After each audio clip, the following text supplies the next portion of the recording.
Doctor medicines ഒക്കെ എഴുതി തന്നിട്ടുണ്ട്. പോകുന്ന ഒഴിക്ക് വാങ്ങാം. ദർശന എവിടെ അമ്മേ? അവള് സർ, ഇത് മാഡത്തിന്റെ മെഡിക്കൽ റിപ്പോർട്ടാ. ഡിസ്ചാർജ് സമ്മറി റിസപ്ഷനുള്ള സെക്കൻഡ് കൗണ്ടറിൽ നിന്ന് കളക്ട് ചെയ്തോളൂ. ശരി സിസ്റ്റർ. വാമേ പോ.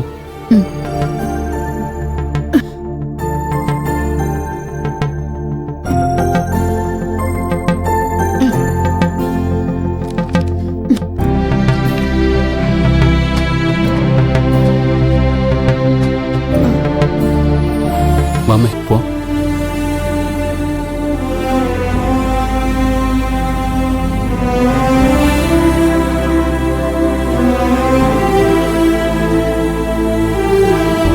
അമ്മ ഇവിടെ ഇരിക്കുക. പതുക്കെ ഞാൻ പോയി ഡിസ്ചാർജ് സമ്മറി വാങ്ങിയിട്ട് വരാം.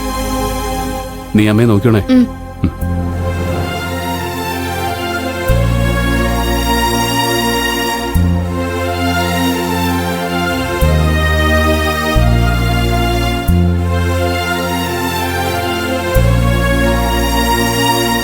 അമ്മയെ നോക്കിയത് ദർശനയാണെന്ന് അമ്മ വിശ്വസിച്ചിരിക്കുന്നത്. ഞാനല്ല, പാറുവാണ് അമ്മയ്ക്ക് കൂട്ടിരുന്നതെന്ന് അവൾ അമ്മയോട് തുറന്നു പറഞ്ഞ പ്രശ്നമാവും. അമ്മയ്ക്ക് ഒരു ടെൻഷനും ഉണ്ടാവാതെ നോക്കണമെന്ന് ഡോക്ടർ പ്രത്യേകം പറഞ്ഞിരിക്കുക. ദർശന, ഒന്നേ അമ്മ, ഞാനിപ്പോ വരാം.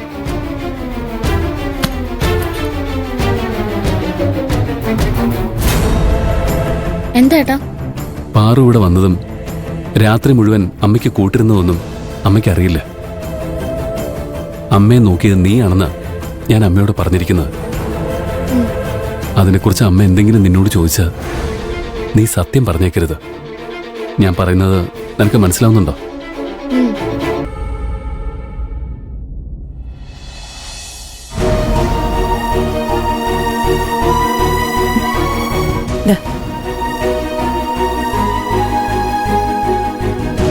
ഇതിന്റെ ഒന്നും ആവശ്യമില്ല മാഡം. എനിക്കൊട്ടും വേദന എടുക്കുന്നില്ല എന്ന് കരുതി മരുന്ന് വെക്കാതിരിക്കാൻ പറ്റുമോ? ഇൻഫെക്ഷൻ ആയാലോ?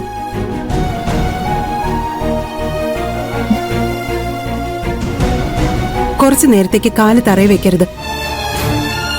നിനക്ക് ക്ഷീണം വല്ലതും തോന്നുന്നുണ്ടെങ്കിൽ പറയണം. നമുക്ക് ഡോക്ടറെ കാണാൻ പോവാ. അതിനും മാത്രമൊന്നും ഇല്ല മാഡം. ശരി, നീ റെസ്റ്റ് എടുക്കാൻ നോക്ക്. ശരി എന്നാ. എന്തായാലും പ്രിയന്റെ അമ്മ ഒരു കുഴപ്പമില്ലാതെ രക്ഷപ്പെട്ടല്ലോ. ഇപ്പോഴാ സമാധാനമായ. നീ എന്താ ആലോചിക്കുന്നത്? ഭൂമിക മാഡത്തിന് എന്നോടൊരു പ്രത്യേക കരുതലുള്ളതുപോലെ എനിക്ക് തോന്നുന്നു. ഹോസ്റ്റലിൽ ആരെങ്കിലും വൈകി വന്നാൽ പോലും മാഡം ഒരുപാട് ചീത്ത വിളിക്കാറുണ്ട്. പക്ഷെ അന്ന് കൈലാഷ് സാറ് ഹോസ്റ്റലിൽ കയറി വന്ന് ഇത്രയും വലിയ പ്രശ്നങ്ങൾ ഉണ്ടാക്കിയിട്ടും മാഡം എന്നെ ഒരു തരത്തിലും കുറ്റപ്പെടുത്തിയിട്ടില്ല. ഇപ്പോ പ്രിയൻചേട്ടന്റെ അമ്മയുടെ കൂടെ ഹോസ്പിറ്റലിൽ നിൽക്കണമെന്ന് പറഞ്ഞപ്പോ ഒരു കുഴപ്പമില്ലാതെ സമ്മതിച്ചു. ഭൂമിക മാഡത്തിന് ഒരാളെ കണ്ട് അയാളുടെ സ്വഭാവം മനസ്സിലാക്കാനുള്ള ഒരു പ്രത്യേക കഴിവുണ്ട്. നിനക്ക് ഇത്തരത്തിലുള്ള സ്വാതന്ത്ര്യം തന്നാലും നീ അത് ദുരുപയോഗം ചെയ്യില്ലെന്ന് മാഡത്തിന് നന്നായിട്ട് അറിയാം.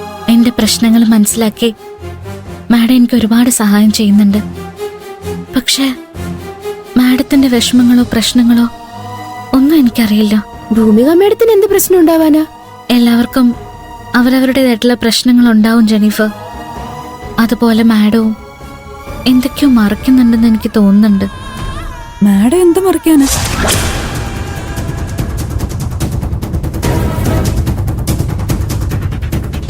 ഞാൻ മാഡത്തിനെ കാണാനായിട്ട് മുറിയിലേക്ക് ചെന്നപ്പോ അലമാരയിൽ വെച്ചിരിക്കുന്ന ഒരു കളിപ്പാട്ടം നോക്കി മാഡം കരയായിരുന്നു. അതെന്താണെന്ന് ചോദിച്ചപ്പോ പഴയ ഓർമ്മകളാണെന്ന് മാത്രമേ മാഡം പറഞ്ഞുള്ളൂ.